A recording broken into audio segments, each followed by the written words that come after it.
Well, growing up in a small community was pretty, I guess not unique in most every community at that time. It was just kind of little, small, rural areas. Main influences in our lives then were, our teachers, Boy Scout leaders, baseball coaches. Everybody was poor, but we didn't know that because nobody had anything but each other. But it was a good experience, a fun time. I don't know that I would trade it for anything because I think it helped me to become the person I am today. Probably the man that I wanted most to be like was my dad. My dad was a hard-working man, didn't have very much formal education. He had to quit school early to help take care of his family, but that family was always important, so working and taking care of family was what I learned from him. And I was always good in math, so I chose to major in math and get my degree in that area. And what I was going to do with it, I had no idea. I thought I might want to be an engineer and build bridges and do that kind of thing, but that didn't work out. When I went to college, I said I'm going to go to college because there's two things I don't want to do, and that's teach school or sell insurance.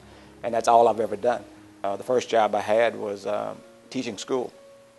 Taught junior high for a year and a half, and that didn't suit me very well. I just was ill prepared to do that from an emotional standpoint. So I interviewed with Allstate Insurance Company and got that job and decided, well, I'll do this for a little while until I decide what it is I really want to do. And that's been 34 years later. I'm still doing it.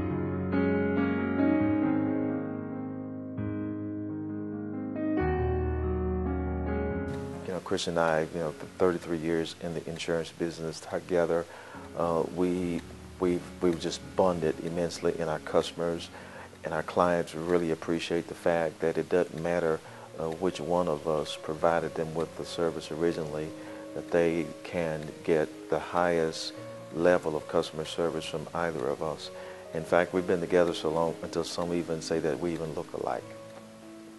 Chris was a person that could always be realistic about what the problems were, but optimistic enough and positive enough to see about what could it be?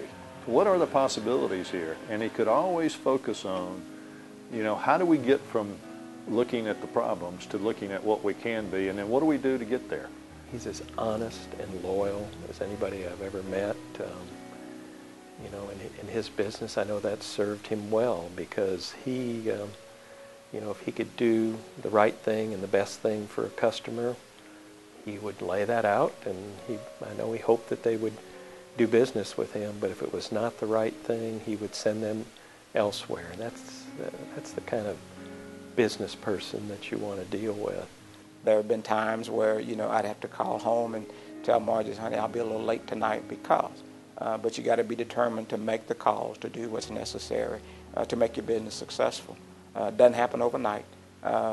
This success is just kind of over time, and it happens and you don't even notice it happening, and all of a sudden you wake up one day and I'm in a pretty good position. Chris is just an all-out kind of guy, and he loves people, and he's a hard worker. He volunteers for some of everything. He's always available to help in any way that he possibly can. We got a kick out of this. One of our board members called the office just recently and wanted to speak with Chris. They really thought he worked here because he devotes so much time to Volunteers of America.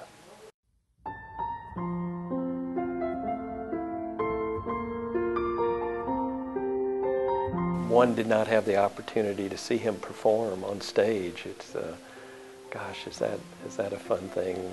My favorite time seeing Chris was years ago when my wife and I took our children to see him in the Jungle Book as Baloo. There's never been a better Baloo. We were doing the show 101 Dalmatians, and I had a part in that, a small part in that show, and all of a sudden one of the guys that was going to play the dog nappers got a part in the play Steel Magnolias down in Natchitoches. It was about 88, 89, and so she said, well, you've got to play now the dog napper. I've got to be Jasper, the one that steals the dogs. And I'm thinking, I can't do that. But after I started the rehearsals, it just felt so good and natural being there, and my kids were there, and we were having such a good time. And that was my first play, and I've probably done 50 since then. I've been doing it for like 19 years. I like to kid Chris about being a frustrated actor, and you know he's been on stage a few times, and you can see when he gets a microphone in front of him, he'll light up, and you can just tell that if he weren't selling insurance and giving to the community, he'd probably be on stage somewhere, and it's just kind of a funny side to him that I enjoy watching.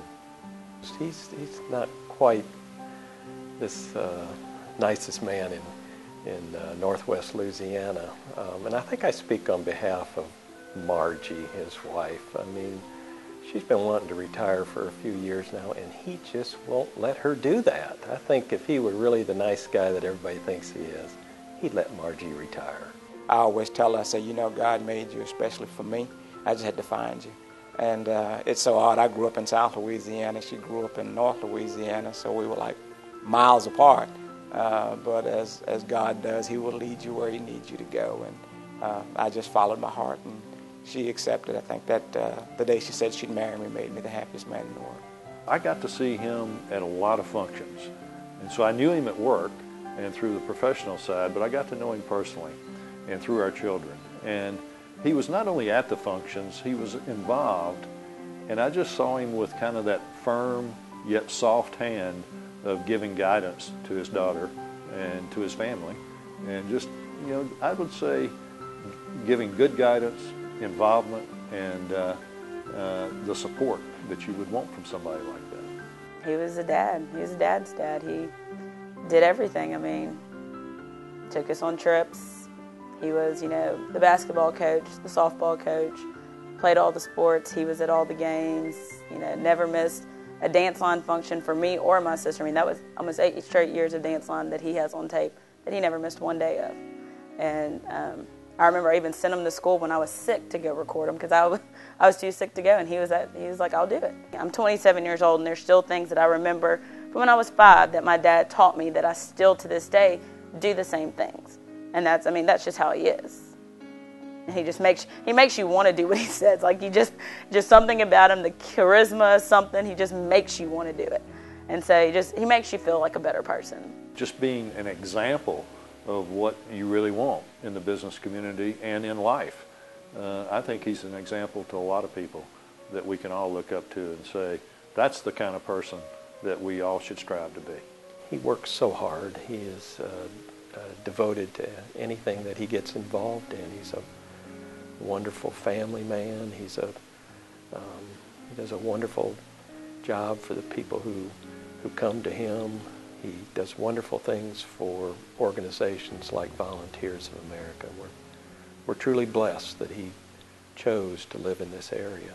The fact that he's done all this, but at the same time being just as involved in our lives, being there for everything we've done, to be able to stretch himself like that, like, it's amazing to me. I mean, it makes him even more remarkable than he's already been. I'm just honored to be able to say that Chris is not only my business partner, but he's my friend.